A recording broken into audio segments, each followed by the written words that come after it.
Thank you all for being here today. We are Team 20. Today we're here to talk to you about our final concept selection for our design project at Land House.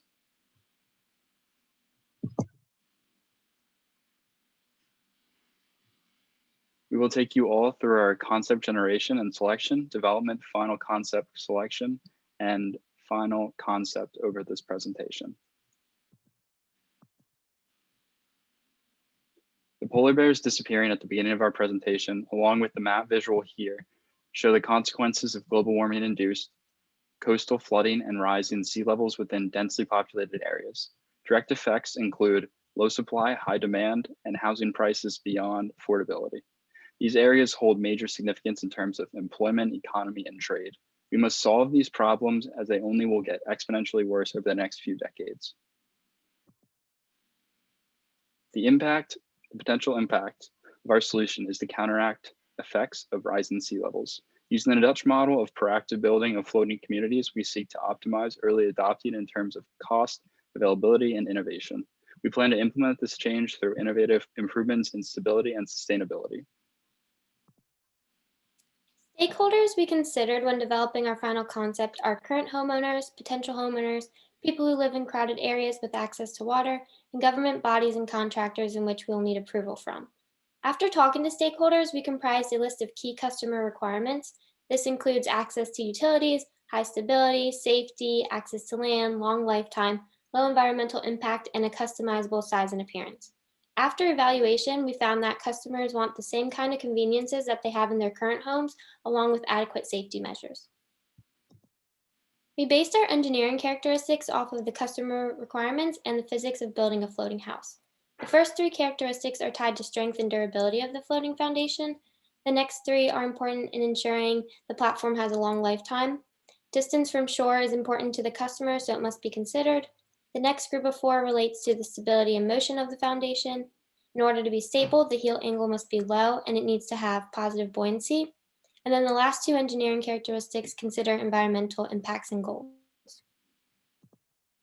Next, we came up with product functions.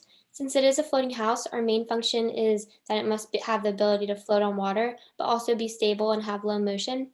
The house also needs to have access to utilities, so a clean water supply, electricity, and transportation and storage of human waste are also important functions. Access to land was an important customer requirement, so being connected to land is a key function for our house, along with human safety.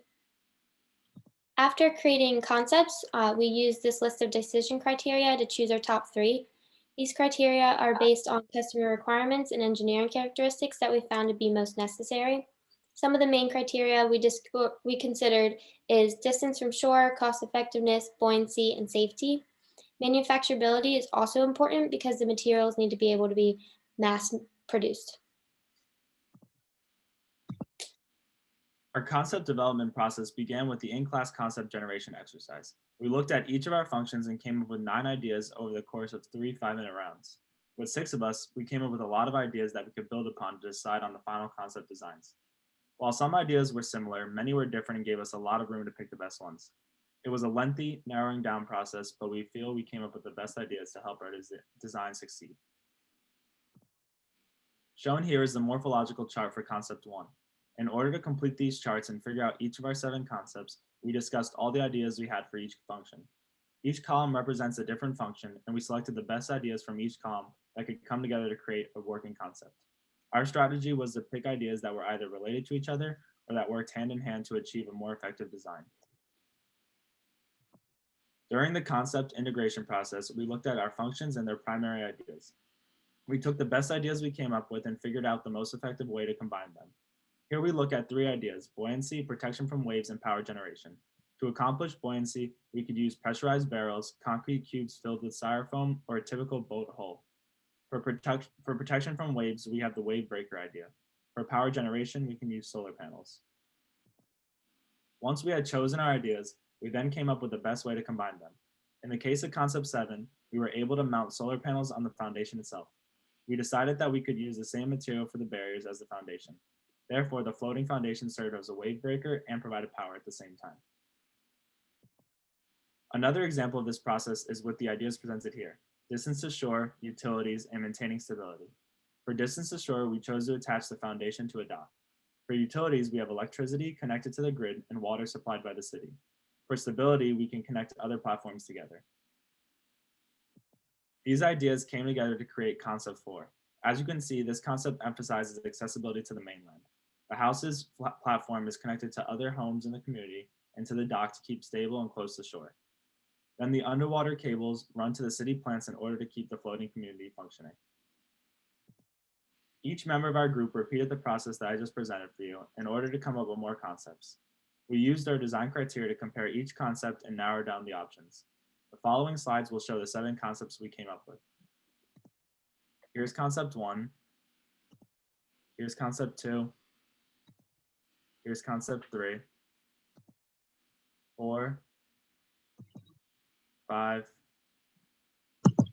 Concept 6. And lastly, concept 7. So after we followed the process of integrating the functions into a developed concept, we used a pew chart to really filter out and determine what our top 3 were.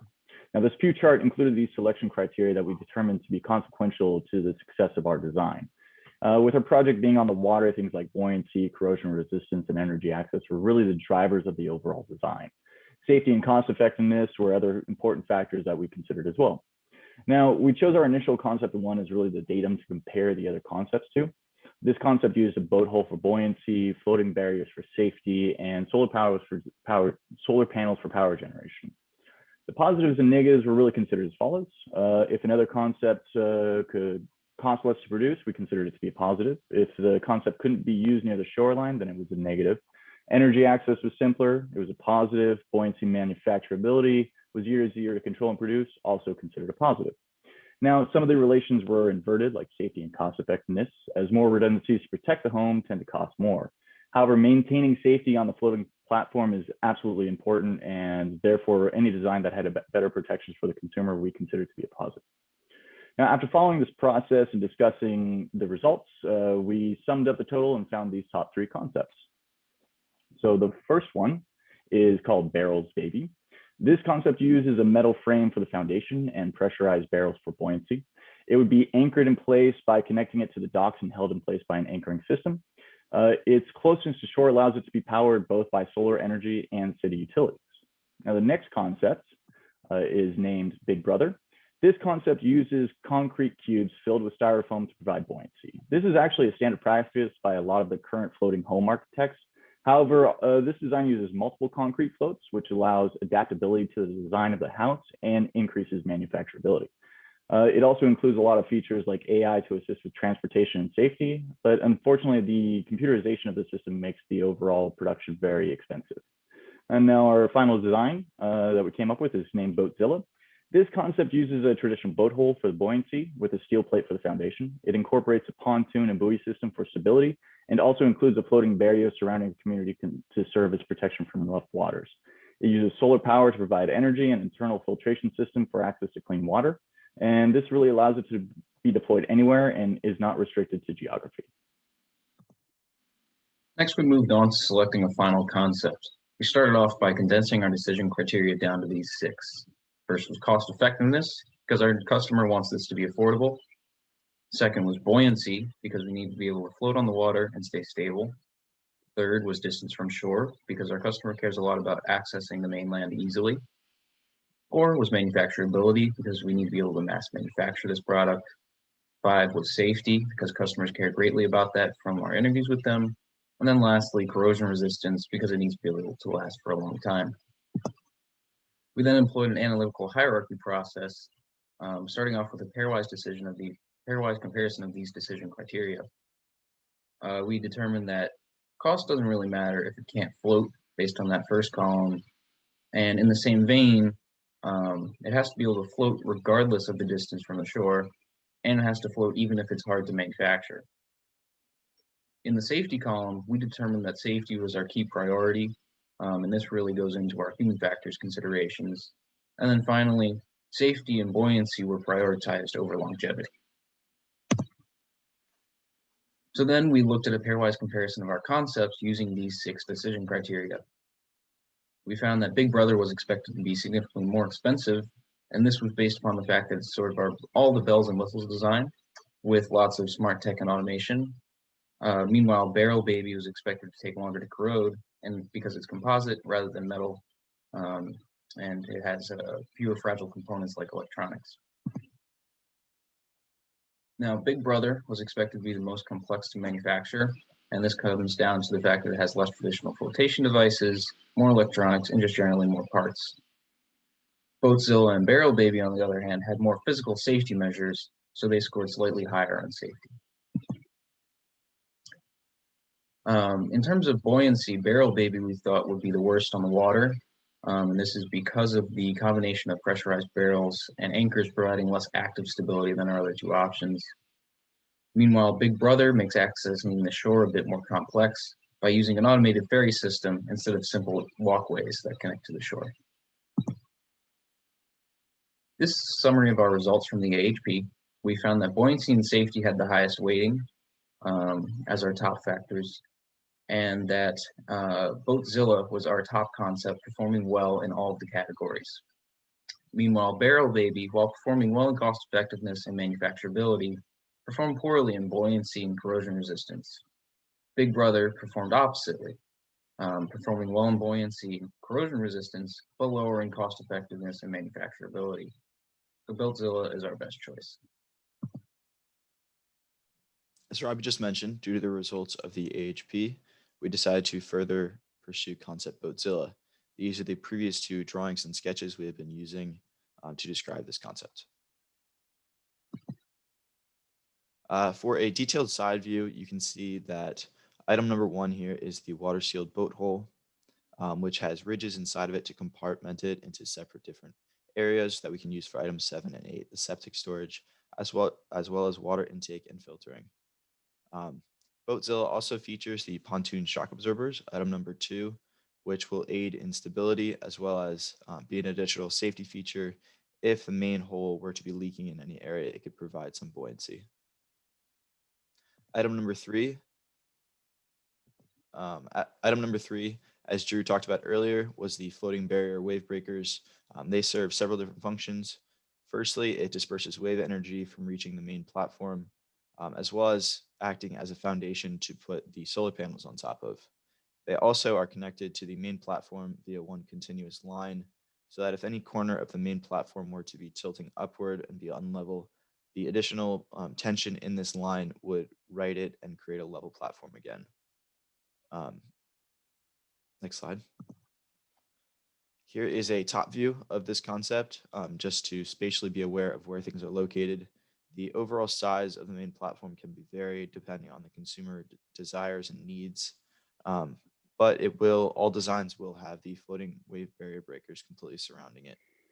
This design and sketch also shows the proximity to land. Being anchored directly to the land makes it easier for us to provide additional services that we cannot produce or provide if we were out on the water. As you can see, this design had several strengths, which were directly correlated and dependent on the important decision criteria that we use in the AHP process. It is highly buoyant because it uses a traditional ship design of a boat hull, as well as has the additional pontoons to support it. Manufacturing is already in place for producing different boats of different sizes and shapes, so it'll be easier and more cost effective for this design rather than something like creating a concrete block. There is a lot of high stability with this design over the other designs because it features this pontoon and tethered buoy design, which will also disperse the wave energy and produce less rocking. And it efficiently utilizes the resources available, including the water and direct sunlight, which will improve our efficiency out on the water. This other strength is that this is a very safe design and is protected from boat and other human traffic. It does have a few weaknesses, which going forward we'll try to improve upon this design. It occupies a high amount of space. It uses very expensive composite material, which is very strong and light, but it will be raise the cost of the design.